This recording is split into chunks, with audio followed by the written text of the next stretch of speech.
Hello, I'm Matt Williamson, and your Steelers just beat the Bengals. You should be in a really good mood. There's no way that the Steelers of the last few years could have won a game in this fashion, with that kind of points needed to be scored. They're in a good spot right now, rebounded strong from a Browns loss that doesn't bother me as much as it bothers you, I have a feeling. But anyway, great win, AFC North win. Bengals are in big trouble. Ravens just lost. Times are good. As usual, I am recording these right before the Sunday nighter. And as usual, we'll talk about the halftime stats, the final stats, and all sorts of little things to discuss after that. So this was 27-21 at the half. Burrow, both these quarterbacks played extremely well, especially in the first half for Burrow. But I thought I was blown away by both quarterbacks. And I thought Burrow kept this thing close as well as he possibly could. And boy, is the Bengals defense bad. I mean, it's really bad. But the Steelers, they're NFL players, and the Steelers took massive advantage of it. But wow, is their defense bad. Burrow, 12 for 15 for 100 yards, a touchdown, no picks. Wilson, 21 of 27 for 257 at the half. 2 touchdowns and a pick. The pick. Let's start. Get this off my chest here. I can't believe that wasn't called. I mean, he was slipping, but then he grabbed him by the helmet and dragged him down. I mean, you can't grab a receiver by the helmet in any way, shape, or form. The official on TV comes in and confirms that, yeah, that's a penalty. That's a pick six right off the bat. I mean, even at halftime, I'm like, that pick six that was garbage is going to cost the Steelers this game. Didn't, but I was shocked that was not called. Anyway, so funny, Wilson throws that interception, not his fault at all, takes, quote, 2 sacks, one of which he was scrambling and should have been called a run. One of which he just kind of went down because he was smart and didn't want to take the big hit late in the game to preserve the game. So very few negative plays. Very few. Back to the stats here at half. Najee, 5 for 31 and a touchdown and 5 catches for 51 yards. And looked really good doing it. Much better than he has the last couple weeks. Chase Brown had 8 for 61 and a touchdown. 2 for 10 and through the air. Pickens had 2 for 38 and a touchdown. Chase, 4 for 30 and a touchdown. Higgins, only 1 for 13 at that point. Freiermuth getting heavily involved, 5 for 43. More on all these guys in a bit. Bengals didn't have a sack. Watt had 1 in the first half. First downs, the Steelers racked up 18 compared to 12 for the Bengals. Both teams were 2 out of 4 on third downs. The Steelers ran 36 plays compared to 24 for the Bengals and averaged 8.6 yards per play compared to 7 for the Bengals. Both are high numbers. Steelers had rushed for 53 yards compared to 83. Red zone, 2 for 3 for Pittsburgh, 2 for 2 for Cincy. 5 penalties for 48 yards for Pittsburgh, 6 for 67 at the half. A lot of penalties in this game. There's no question. They won the time possession battle, 15:55 to 14:05. I thought both quarterbacks were awesome at this point. I also wrote down 2 huge defensive plays, obviously, but really awful non-call on the Bengals pick 6. 0 Steelers punts in the first half. Steelers defense was far from great, I said in the first half, but really going in, I know Cincy was moving the ball easily. I'm not saying the Steelers D played well. That's a great offense. And you only allowed 14 points in the first half. The defense. I mean, you only let up 2 touchdowns in the first half. And things didn't look promising in that side of the ball. Of course, the final was 44-38. Burrow ends up 28-39 for 309, 3 touchdowns and a pick. Wilson, 29-38 for 414. Also 3 touchdowns and a pick. Almost nearly identical stats, except for about over 100 more yards for Wilson. Najee ends up with 16 for 75 and a touch. 6 catches for 54. More on that later. Warren also had 4 catches for 55. Just 3 rushes for 9 yards. Chase Brown, 12 for 70. Okay. But one of those was on a 40-yarder. So 11 for 30 on the other carries. Now, the 40-yarder counts. Don't get me wrong. That was not good defense. But he didn't kill you today, and he's a good player. 3 for 30 through the air for him. Chase ended up 6 for 86 and a touchdown. Higgins, 5 for 69 and a touchdown. Both were very, very good, especially Higgins, I thought. Pickens, 3 for 74 and a touch. Love the Freiermuth stuff. I hope it's not just a Bengals thing like last year, but 6 for 68. There was a drive there that was like all Freiermuth. Steelers had 4 sacks. Cincy had 2, but as I mentioned, neither one were really sacks to me, and they only accounted for 4 yards of going backwards. First downs, racked up 28 compared to 26 for the Bengals. Third downs, Steelers were 3 of 9. Cincy was 4 of 8. What I take away from that is not the percentage, but something I've been clamoring for all week is you only snapped the ball 9 times on third downs. Great. You're getting first downs and touchdowns on first and second down. That's been on my high horse all week was that thing. And same for Cincy. They did the same. They only snapped the ball 8 times on third downs. No one attempted a fourth down conversion in this game. Again, Steelers ran 66 plays, so only 9 of those were on third down. That's great. 57 plays run for Cincy. Steelers racked up 520 yards. If I told you a year ago the Steelers would put up 520 yards in a game, could you believe that? 375 for the Bengals. Yards per play, 7.9 compared to 6.6. Red zone, 2 for 4. Good. It's okay. Not perfect. Good. Cincy was 4 for 5. Steelers had 1 turnover. Again, that was the Pickens slip. But they also had a kick block, so that counts as well. Cincy had 3 turnovers, so he still won that battle. Each team had a defensive touchdown. Steelers ended up with 31:09 the time of possession compared to 28:51. Very nice. Bet Online is your world's most trusted betting platform and your number one source for online betting. From the earliest odds to in-game live betting, Bet Online provides you with all the action and the ability to watch the games as they happen. With the largest selection of odds on everything from football, NBA, and college basketball, NHL to UFC and MMA. Head to Bet Online today and get on the action with America's most trusted site for online wagering. Bet Online, the game starts here.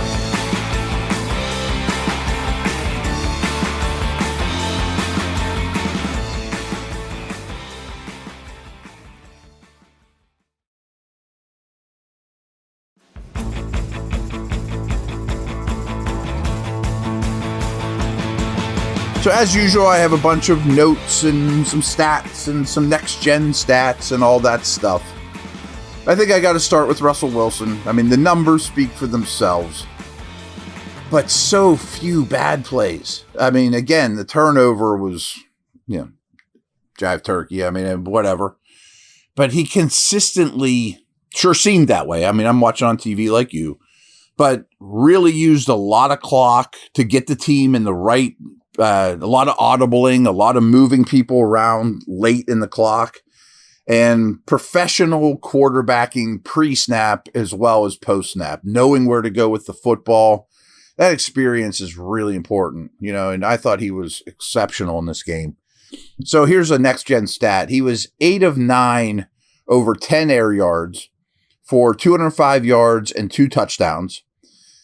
His completion percentage over expectation for that is the 3rd highest mark in a game over the last 7 seasons for him. It's one of his best games of his career.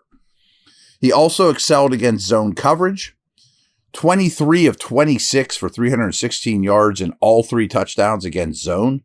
His most yards against zone coverage since leaving the Seahawks. He's revitalized, man. Steelers scored on 5 straight drives. 3 touchdowns, then 2 field goals to close out the first half. And then you get the ball back in the second half. I mean, that's demoralizing stuff for an already bad defense. 10 different Steelers caught a pass in this game. That's keeping everybody involved, but you don't want to neglect your stars, Muth and Pickens. And I know Pickens didn't get a ton of action, but made the most of it, and he had his shenanigans as well, of course. But you got 10 different pass catchers of football today. That's great. Thought it was a huge bounce back game for Najee Harris. I was starting to really worry the way he looked the past couple games. Thought the wear and tear of the season might be beating up on him. But remember, last game was a super short week. This was a nice long one, 10-day window there. That stuff means an awful lot in this league, especially late in the season like this, especially with weather. All these guys are banged up. Another example of why the Bengals defense is terrible, but also Wilson and Arthur Smith, great game by Arthur Smith, taking advantage of it. How many of those short dump-offs to running backs with their numbers turned to Wilson in the middle of the field did they complete today? They just ran everybody off, dump it to Warren or Najee or whomever, couple of yards past the line of scrimmage, flip your hips, get upfield, 8 yards. I mean, Bengals did nothing to counteract that, and the Steelers just kept taking it. The Bengals defense missed 14 tackles, tied for this defense's most in a season. They allowed 91 yards after first contact. That's a reflection of both. Najee's hard to tackle. Patterson was hard to tackle. Steelers in general, I think, are pretty good tackle breakers. But this is a bad defense, man. They had 9 missed tackles in the first half alone. However, they did enter the week as the second lowest missed tackle rate in the league. I didn't know that. I assumed they were bad tackling defense. But they also didn't have Logan Wilson, who was, I guess, one of their best in missed tackle rate or whatever. So in the end, against an elite offense, I'm willing to say that. That's easily a top 5 offense and maybe the best passing game in the league. Well, top 2 or 3. There's some good ones out there, the Lions, etc. You only allowed 3 touchdowns defensively. The defense gave up 3 touchdowns. I think all of us would have taken that this morning. If I said you only gave up 3 touchdowns to this Bengals team, 21 points just on touchdowns, yeah, I'll take that. Thanks. Okay. And maybe the biggest reason why is Cam Hayward. Maybe it was Wilson, maybe it was Burrow, but Cam probably was the best player on the field. He gets a swat every game. He makes violent plays in the backfield. The chase, the run defense. He beat the crap out of Cody Ford today. And one of the better games I can remember. In the best best season of his career. He is truly remarkable. And this is not an exaggeration. He's one of the top 10 defensive players in the league right now. He really is. I mean, he is having a remarkable season. My huge thing coming into this game was you got to trust your pass rush. The pass rusher needs to really impact this game as we know it possibly can. I think they did. Burrow is really hard to sack. There were a lot of plays he extended brilliantly and stung you late in the down. But I thought the pass rush was exceptional in this game. Well, really, really good. However, it makes me a little crazy, and he's not the only one. The Chiefs do this like crazy, but Orlando Brown, he jumps early almost every pass play. I mean, I thought this was a really good game by all the edge defenders for the Steelers. And I know you're not going to throw a flag every pass play that he jumps because there were like 20 of them, but that is insane to me. I mean, it's illegal. I mean, it's so obvious on tape or, anyone watching. Some more next-gen stuff I think you'll like. Nick Herbig generated 6 pressures on 31 pass rushes, including a strip sack in the fourth quarter that was returned for a touchdown by Peyton Wilson, of course. His 6 pressures tie a career high that he set last week. He recorded 5 of his pressures in under 2.5 seconds, the second most what they call quick pressures by any Steeler pass rusher in a game this season. That's awesome. Burrow had a mixed performance when deemed under pressure. He completed 8 of 14 for 104 and 2 touchdowns, but also took 4 sacks and lost 2 fumbles. The Steelers' defense brought pressure from all angles, with 4 different defenders recording at least 4 pressures, while generating pressure on 80% of their blitzes. They only blitzed 10 times, but they created pressure on 8 of those. Side note, there was a point, I should have jotted this down, but just kind of came to my mind right now, where the Steelers took a commanding lead late in the game. But the game was far from over, and Bengals drove right down the field, really against basically a prevent defense for the Steelers. And I had a real problem with it at the time because the series before, they're blitzing and aggressive and we're taking this game over with their pass rush as we know they can. And the Bengals had little answers for it. I just thought it was a little early to go prevent. And you gave them a very easy series just walking down the field. Burrow's going to nickel and dime you to death like that. And part of the reason was Joey Porter. What a terrible game by this guy. Now, he had a very tough assignment. I mean, if you're going to guard Higgins alone, and while everyone helps on Chase, that's tough. But he was the second most penalized defensive player in the league last year. He has to be first now. I mean, he's getting flags, 2 flags on the same play. I mean, he also had an interception that went right through his hands that would have sealed the game. I thought I have to go back and watch it, but there was a long run where he kind of just jogged after the ball carrier and late in the game, like, we're all right. I don't think effort's a problem, so I want to double check that. But the penalties are insane. And here's some next-gen stats on that. He lined up against Higgins on 30 of his 41 routes, including 15 plays in press coverage, which is a hard assignment, no question. But as Porter as the nearest defender, Higgins was targeted twice with no receptions. So that's awesome. I mean, that's great stuff. But he was flagged 5 times on the day, one of which was declined. Really 6 because there was 2 on the same play. And of all routes, Higgins finished with 5 catches on a team-leading 10 targets for 69 yards and a touchdown. So, bad. I thought Patrick Queen had some rough moments. He had a play in space that he just kind of fell down and kind of broke his ankles. And I want to go back and watch the All-22, of course, but it's sure to not look like a great Patrick Queen game by any stretch. The Bengals ended up with 4 tackles for loss. Okay, that's not egregious. Steelers had 6, 3 by Watt, 2 by Cam.